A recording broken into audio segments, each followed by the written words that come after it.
Sa naging WBA Super Bantamweight Title Eliminator, former Unified Champion Murodjon Akhmadaliev pinagapang ang undefeated na si Kevin Gonzalez. Naka-score ng 2 knockdown si Akhmadaliev sa round 6 nang magpakawala ng 3 sunod-sunod na kaliwa si MJ.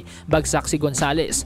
Muling naka-score ng knockdown si MJ. Sa mga sumunod na eksena, nang tamaan naman si Gonzalez ng kaliwat kanan, bagsak ulit si Gonzalez. Palaban at pasugod ang Mexicano, subalit masyadong malakas si Murodjon Akhmadaliev para sa kanya. Sa round 8, muling naka-score ng knockdown si Akhmadaliev nang kumonekta naman ang kanyang left uppercut. Bagsak si Gonzalez. Sinubukan tumayo ni Gonzalez. Pusong Mexicano ayaw magpatalo, pero ilang saglit lang muli na naman siyang inatake ni MJ. Puro haymakers na ang pinakawalan ni MJ. At kesa humantong pa sa mas malalang kaparusahan, pumagitna na ang referee at inawat ang laban.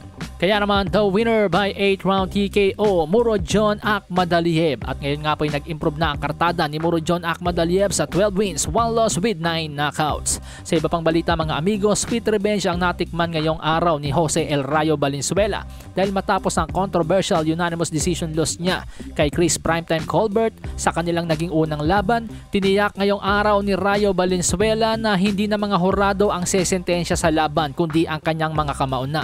Sa first round pa lang ng laban, naulit ang eksena sa kanilang first fight kung saan naka-score muli ng knockdown agad-agad si Valenzuela. Akala ko nga po ay matatapos na sa first round ng laban dahil sunod-sunod at solido ang mga tumama kay Chris Colbert pero nakasurvive ito.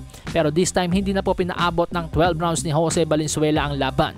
Sa round 6, isang leaping right hook ang tumama kay Chris Primetime Colbert. Sa lakas ng tumamang suntok, bagsak si Chris Colbert at medyo natagalan bago nagising sa laban.